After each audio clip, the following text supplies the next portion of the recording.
Okey, Assalamualaikum. Selamat pagi, tengah hari, selamat petang, semangat pagi everybody yang mana menonton.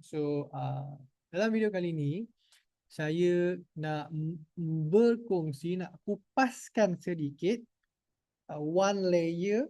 Kita taklah nak memahamkan, saya pun dalam proses nak cuba memahami juga this concept of present moment, being present. Okay, being present, sebab kita selalu dengar kan tentang kita kena be present apa semua ni kan. So some people understand, some people don't understand.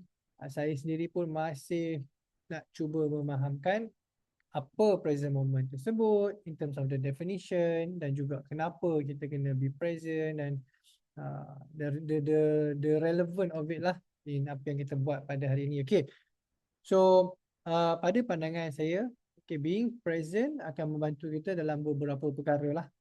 Okay, nombor satu, membantu kita untuk lebih fokus. Okay, dalam apa yang kita buat, kita boleh beri perhatian sepenuhnya pada ketika itu. Okay, so be present with what you do without thinking of the future or of the past. Just really focus in doing what you do. Okay, because your attention, kita punya perhatian ni adalah kita punya senjata actually. So apa yang kita buat dengan sepenuh perhatian, sepenuh fokus, baru dia jadi berbekas, baru dia ada hasil yang seperti yang kita mahukan lah. Cuba tengok balik, mungkin apa yang kita buat selama ni tak berapa nak jadi. Saya sendiri pun sentiasa audit diri saya. Mungkin masa kita buat perkara tersebut tu, kita tak be present pun, kita tak fokus, tak beri perhatian sepenuhnya pun dekat situ kan. Okay, so tu satu. Yang kedua, saya nampak the importance, kepentingan being present adalah dia bantu kita untuk conserve, untuk jaga, untuk simpan kita punya tenaga.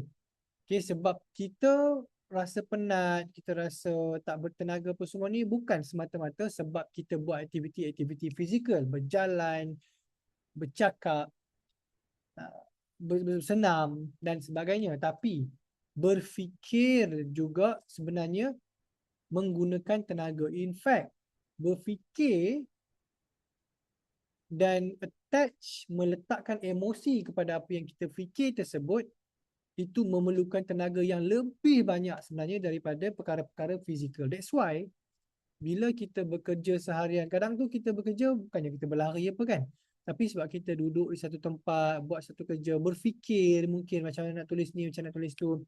Dan sometimes kita tak suka apa yang kita tengah buat tu, walaupun dia sekadar dalam bentuk fikiran, balik tu kita rasa sangat penat.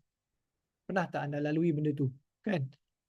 So itu adalah sebab we use energy melalui pemikiran. So bila kita berfikir tentang masa depan, kita tengah buat kerja something sekarang ni, tapi kita berfikir benda-benda yang belum terjadi lagi, ataupun kita tengah dwell, ataupun kita meratapi benda yang dah lepas, benda-benda tu semua dia suck kita punya energy. Dia menggunakan, kita perlukan tenaga untuk melakukan perkara-perkara tersebut. Fikir pasal masa depan, risau, kan, fikir pasal masa lampau, sedih. So when you think and you attach dengan emotion, dia jadi sangat-sangat menggunakan tenaga. Kalau benda tu benda yang bagus, benda yang best, exciting, dia akan energize kita. So, kita fikir pasal nak travel, kita excited. So dia akan energize kita. Dia akan buat kita tak rasa penat. Tapi bila kita fikir tentang masa depan atau masa lampau yang attach dengan emosi yang tak best, risau, sedih, takut kan, dia akan suck our energy. Dia akan buat kita rasa penat. Saya nak tunjukkan anda satu analogi yang sangat ringkas, sangat sederhana, yang saya dengar daripada salah satu training yang saya tengok kat mana, saya tak ingat dah. Dia tunjuk macam ni Okay. Alright.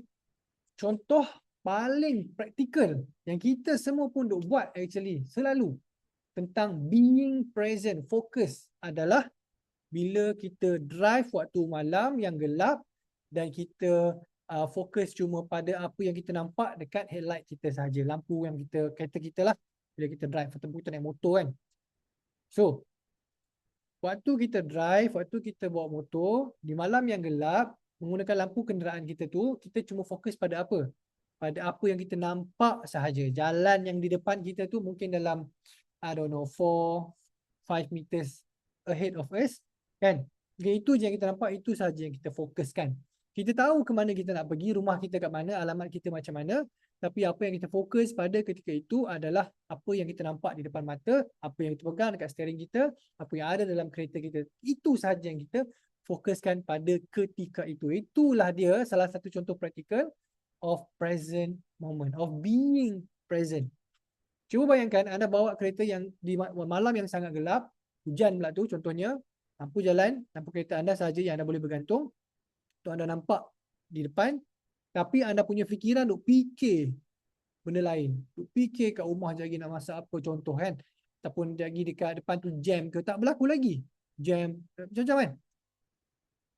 Cuba bayangkan, agak-agak anda apa akan berlaku, apa benda yang berkemungkinan berlaku, mungkin kan benda-benda yang kita tak nak lah, accident dan sebagainya. So when you feel overwhelmed with thoughts, dengan pemikiran, okay, just tengok balik. Tell yourself, apa yang aku kena buat sekarang? Apa yang aku boleh buat sekarang? Apa yang ada di depan mata aku? Kan? Kerisauan aku ni adalah kerisauan yang sekarang ataupun di future nanti. Kan kalau kata di future, get back to the present moment. Be here right now. Do what you have to do right now at the moment.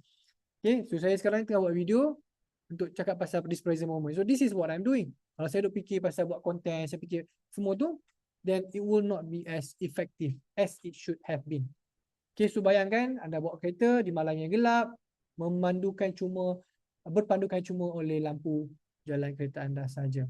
Okay, so harap this analogy, metafora ini make sense kepada anda yang mungkin tertanya-tanya apa present, be present ni kan.